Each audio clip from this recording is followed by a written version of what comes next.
That's delusional, right? That's completely fucking made up. It's a claim that is so ridiculous. You can't keep saying this is like an anti-Semitic statement, okay? You can't keep running around and saying this is an anti-Semitic statement. This is an anti-Semitic statement. Why are the editorial controls changing? Because there are always dual pressures. As I've said time and time again, there is the pressure for mainstream media to at least come across as truthful, okay? Because if the overwhelming majority of populations in the Western world look to mainstream resources and say, of course they lie. They lie about everything, and they're lying about this again. Oh my God, who gives a fuck what they have to say? They don't have any power to influence the population. The goal for mainstream media is to be able to influence the population and propagandize certain positions. And they can't do that if they have no credibility. This is the reason why even outlets like the New York Times will have a fairly solid visual investigations team, for example. They'll have that so that they can still maintain the veneer of credibility in an effort to use said credibility to propagandize certain pieces of information when it matters most. It took them far too long to arrive at this conclusion, however, which is shocking. There are, of course, people who are still ride or die in this process and consistently engaging in a defensive posture while they continuously do Hasbara for the state of Israel by attacking Israel's enemies, by attacking people who criticize Israel from a truthful lens. But those people don't have the same ambitions. Ethan Klein, for example, does not have the same... Ethan Klein does not operate from the same mentality as mainstream resources do. He doesn't have to appear credible. He can be as biased as he wants to. He can be as silly as he wants to. And this is precisely the reason why he still hasn't gotten the notes that many people have gotten in outlets like Sky News. As you guys know, I talked about this briefly the other day. He had a Palestinian on, Ahmed Al-Khatib, a Palestinian who uses his family members that were killed by the Israeli state in an effort to offer some credibility to his position as he works for the Atlantic Council, a right-wing American State Department think tank. Remember, the United States of America is entirely responsible for this genocide. So Ethan is basically having a guy that's not as bad as like son of Hamas, who is a direct collaborator with Mossad, but a lighter version of that, a person that still has to maintain some veneer of credibility by, pushing for a more peaceful approach, a more peaceful solution, a liberal Zionist position. And he had this guy on, and his entire role in this is to basically say, you know who the real enemy is? Hamas. Hamas is responsible for all of the awfulness that has taken place. Hamas is the reason why Israel is just doing an ethnic cleansing campaign, which is, if you have a brain, an untenable position to arrive at. What do you mean? This resistance group is the reason why this much more powerful force is just like wiping out the entire Palestinian population. That fucking doesn't make any sense whatsoever. But it doesn't have to make sense. Where do you see the backlash against slop tubers heading towards a hopefully post-genocide state where MSM adopts views that are different from them? There will inevitably come a time when we need to discuss and look back on who the creators who were enabling genocide and spreading racism in the online sphere.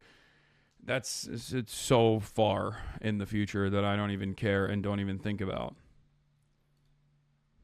So which one? I doubt we have time for all three of them. Mm-hmm. Oh, actually, there's one thing I wanted to just hit on before. I wanted to send my condolences to our previous guest, Ahmed Fuad Al-Khatib, who came on our show graciously and had a really, people connected with him. He was a fantastic guest. He's a Gazan refugee and advocate. And I donated $2,000, $1,000 to his charity and $1,000 to the Gazan Food Kitchen, which he suggested. And Hassan and Bad Empanada were immediately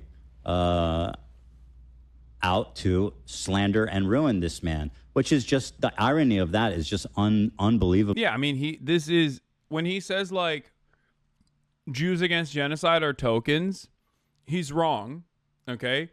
But this person is directly, it's projection. When Israel says, like, oh, Jewish voice for peace is backed by Hamas, that's delusional, right?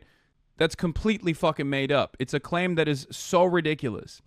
Having said that, however, when Ethan is using Ahmed Fuad al-Khatib, he is a literal fucking token. He is a professional token. He is directly paid by the same institutions that have a formative role in the continuation of the ethnic cleansing of Palestinians. Okay? Anti-Zionist Jews are prominent in the anti-Zionist movement in the Western world. I wouldn't say that in Israel, obviously, but in the Western world, anti-Zionist Jews play an incredibly important role. To tokenize them is laughable, is ridiculous. Whereas this guy absolutely does have a fucking unheard of perspective in comparison to Palestinians in diaspora and Palestinians living in Gaza and Palestinians living in the West Bank. Also, his organization that Ethan donated to and urged his fans to donate to is not a fucking charity. They gave money directly to the Atlantic Council under the auspices of, under the false notion that they were giving money to a Palestinian charity. They were not. Thick. Because it's like, actually, you know what? Here's a dude from Gaza who's lost family members, who's actually trying to advocate and raise money. And literally, by the way, when you go back and look at how he's plugging the charities, the emphasis is greatly on the food one. Mm-hmm. Oh, yeah, totally. Definitely. There wasn't any plausible deniability there.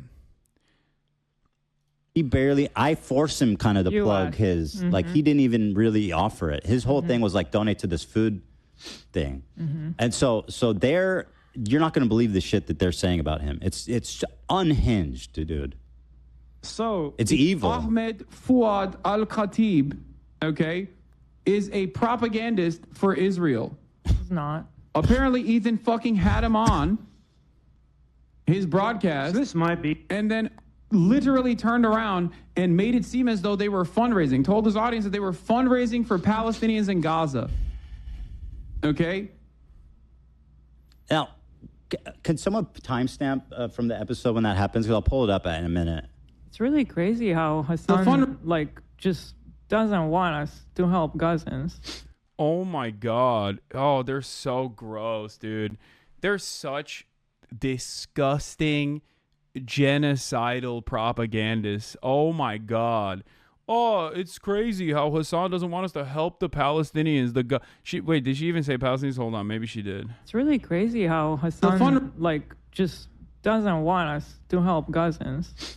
Oh, she didn't even say Palestinians. She said Gazans. Yeah.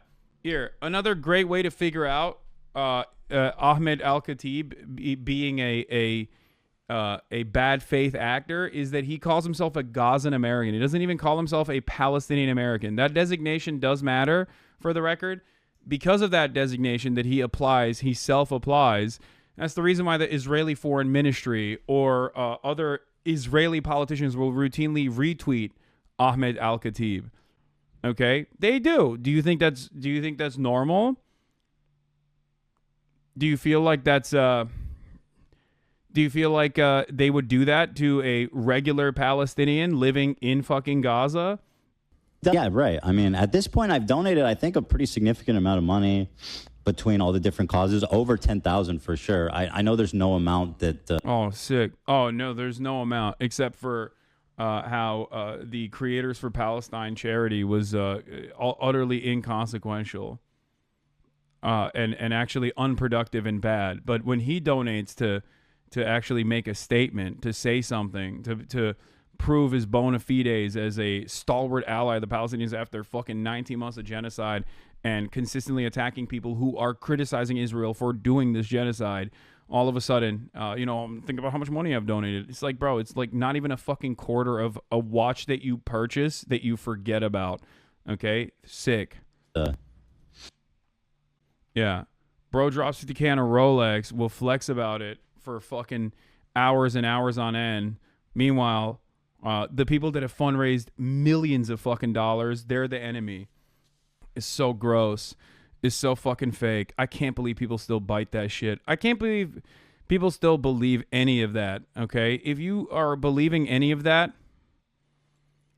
if you believe any of the stuff that he's saying at that point, like, you're either a delusional moron, or I guess you're just bad faith and you want to make it seem like you are pro-Palestine in the same way that, like, Ethan claims to be pro-Palestine. You have to be so unimaginably out of touch with the reality that, like, you're getting outflanked by the likes of fucking Pierce Morgan. You know what I mean? That's it.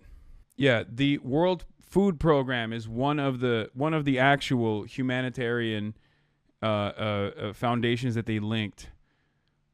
But the other one that they linked was literally the Atlantic Council fundraiser for Ahmed Fuad Al-Khatib. I mean, this is pretty basic Hasbara, but I guess it's still, but I guess I can still see, like, out of touch Americans falling for it if they're just completely oblivious.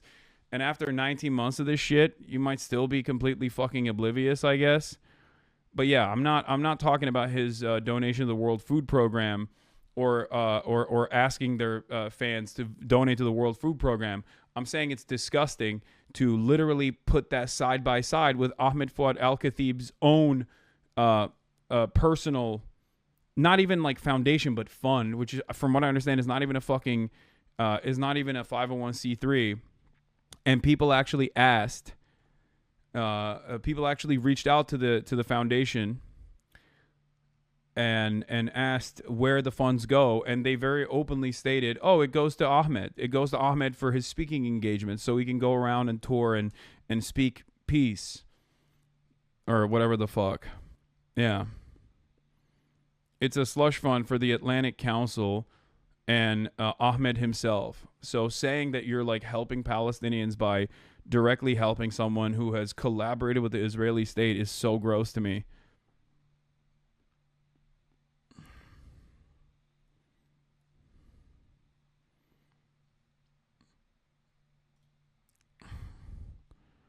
Yeah, and the Atlantic Council itself has also confirmed this, obviously, here.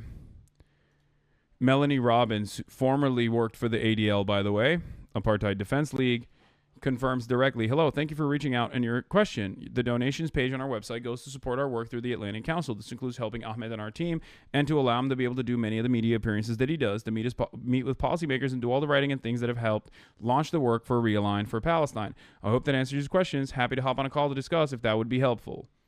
Meanwhile, from what I understand, the guy was calling CARE a terror organization. Ironic, because AB's dad worked with CARE. And also AB himself did a fundraiser for UNRWA, which I don't know if Ethan or Hila ever actually promoted. But the very same groups that they defend call UNRWA a terror organization. He called it Muslim Brotherhood adjacent. Nice. Great. I can't imagine people who are not good faith not wanting to check out the entire Bad Empanada video for themselves. Yeah, 2023 honor roll contributions. Goldman Sachs, Embassy of UAE, Meta, the Rockefeller Foundation, United States Department of Defense, United States Department of State. Those are the honor roll contributors of the Atlantic Council. The Atlantic Council is a think tank, a right-wing think tank that works directly in unison with the State Department, okay? That is who you are giving money to. That is who you think is defending Palestinians. Meanwhile, the United States State Department and the Department of Defense is contributing to the genocide, the ethnic cleansing of Palestinians. It blows my fucking mind that these guys don't understand that, okay? It blows my mind that people contributed to that, even a dime, even a dollar, thinking that they were doing the right thing. It's shocking.